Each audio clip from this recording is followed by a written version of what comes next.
mulțumim, Tată Ceresc, mulțumesc pentru mântuirea și pentru planul pe care l-ai avut cu privire la om. Lumea, universul și răscumpărarea omului au fost mai întâi în mintea lui Dumnezeu. Apoi toate acestea s-au materializat. Dumnezeu a creat omul limitat, dar a pus eternitatea înăuntrul omului.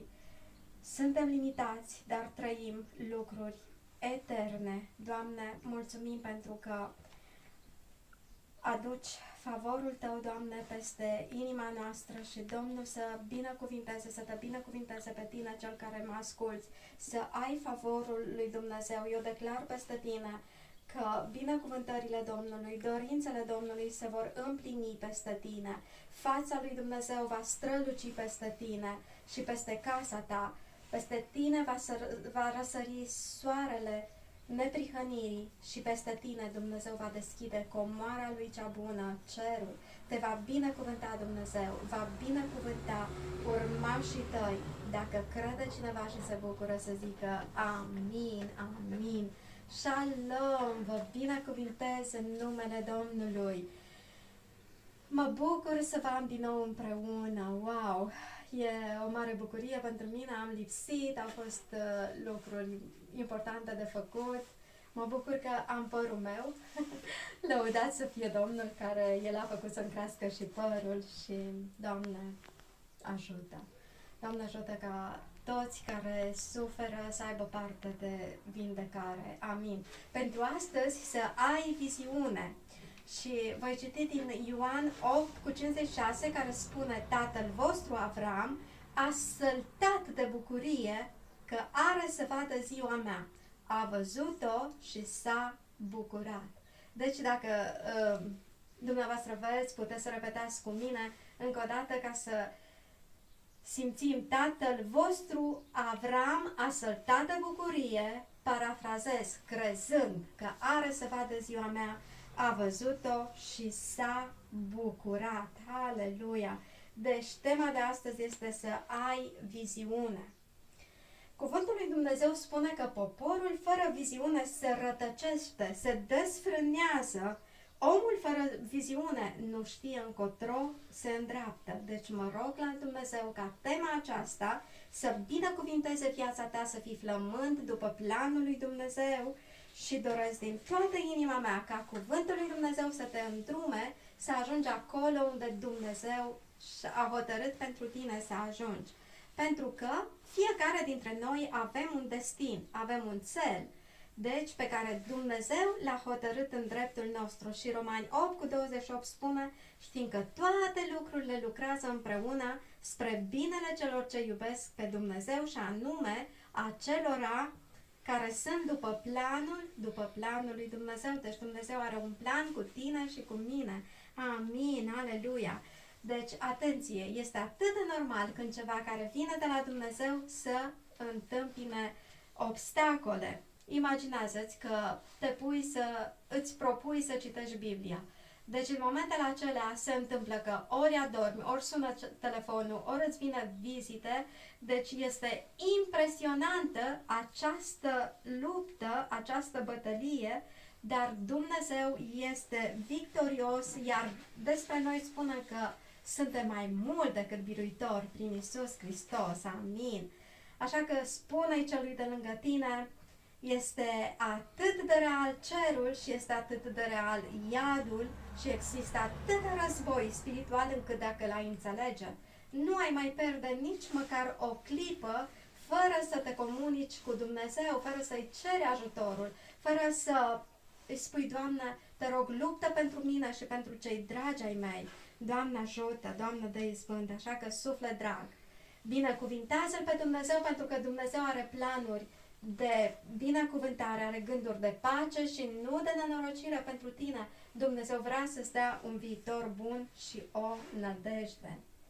Deci se întâmplă că persoanele de lângă tine, ele nu au capacitatea de a vedea ceea ce eternitatea a pus înăuntrul tău deja de când te-a trimis pe pământul acesta.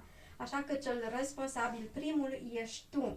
Așa că întreabă-te cum scot, cum expun, cum pot să proiectez toată această putere, toată această glorie ce este în lăuntrul meu. Dumneavoastră știți că umbra mea, deși se vede, această umbră depinde de existența mea. De exemplu, dacă eu ridic o mână, umbra mea ridică mâna. Dar toate acestea sunt doar dacă eu decid. De asta se spune că lumea naturală se va mișca doar atunci când lumea spirituală se mișcă. Deci am un mesaj pentru tine, cel care ești lent sau leneș și nu citești Biblia. Tu nu citești pentru că crezi că le știi pe toate. Și, de fapt, ăsta este motivul pentru care nu avansezi. Deci deschide Biblia și citește. Pentru că în 2 Corinteni 4:18 spune, pentru că noi nu ne uităm la lucrurile care se văd și la cele care nu se văd. Căci lucrurile care se văd sunt trecătoare, pe când cele care nu se văd sunt veșnice. Aleluia! Uită-te la nebunia cea aparentă, o spune aici Pavel. Pentru că mi-am imaginez că oamenii din biserica lui Pavel spuneau, ieșiți afară din această biserică pentru că acest Pavel este nebun, el nu are logică în ceea ce zice. Păi, la ce să privesc Pavele dacă nu la lucrurile care se văd? În ce atunci să-mi pun nădejdea? Pentru că lucrurile care se văd, spune el, sunt trecătoare. Deci, renunță de a mai privi știrile, că se ridică prețurile, că vor veni vremuri grele, că benzina, mâncarea își ridică prețurile. Renunță în a-ți mai fixa atenția în diagnosticul doctorului care spune că ai un cancer avansat. Renunță în a-ți mai fixa atenția în prietenii care sunt negativi și nu sunt compatibili cu limbajul tău, pentru că tu le spui visurile tale, proiectele tale și ei nu pot să le înțeleagă. Tu le spui că ai o biserică mare și plină de Duhul lui Dumnezeu, le spui că ai o casă frumoasă, un Mercedes frumos și îi zic unde sunt toate acestea. Tu le spui în momentul acesta nu sunt, dar eu le văd. Iar ei zic, wow, înnebunit tipul ăsta, a luat o razna de când merge la biserică și crede în gloria ce va veni.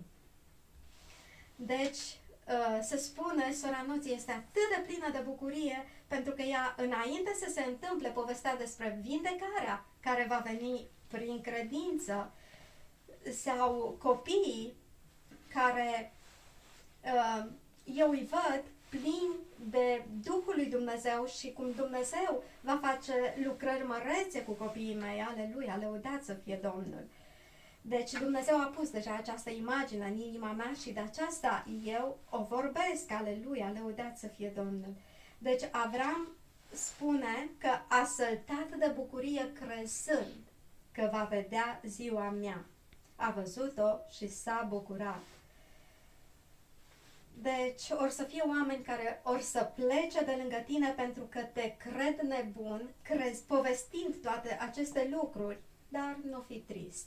Pentru că Dumnezeu va aduce lângă tine oameni care vor alerga cu viziunea pe care tu o ai, te vor ajuta, îți vor fi alături, te vor încuraja și vei avea putere să mergi mai departe și a înainta, pentru că lucrurile care se văd sunt trecătoare, sunt temporare, pe când cele care nu se văd sunt veșnice.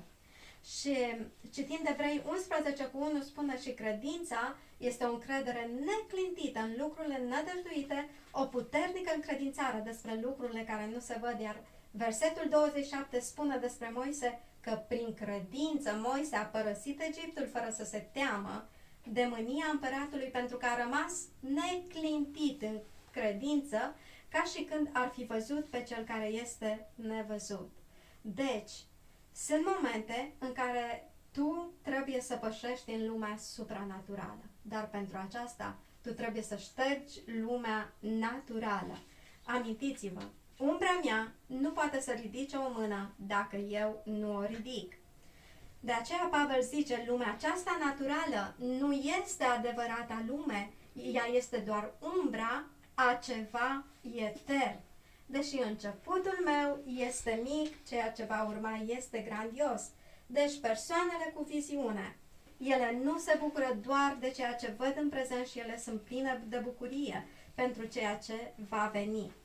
Deci lumea naturală este doar umbra a ceea ce se vede mai târziu.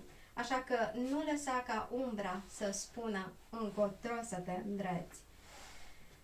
Și în Ieremia se spune, mai înainte să te fi întocmit în pântecele mamei tale te cunoșteam. Și mai înainte să fii ieșit tu din pântecele ei, eu te pusesem deoparte și te făcusem proroc al neamurilor, aleluia. Și dacă vei trece prin ape, eu voi fi cu tine și apele nu te vor înneca. Dacă vei trece prin foc, eu voi fi cu tine și flăcările nu te vor arde. Așa că spune împreună cu mine, destinul meu este să văd gloria visului lui Dumnezeu împlinindu-se cu viața mea. Amin, aleluia, Doamne ajută. Așa că Pavel spune, mie mi s-a dat să vorbesc despre har. Și a existat cineva care i-a spus, Pavele, calma-te, lasă-o mai încet. Și totdeauna vor fi oameni care te vor condamna pentru că ei nu înțeleg harul care este în tine. Pentru că harul nu este același care este în altă persoană. Experiența ta nu este aceeași experiență cu o altei persoane. Așa că Moise spune, a fost pus în lista eroilor credinței pentru că a ales să creadă ceea ce cu ochii naturali nu se putea vedea.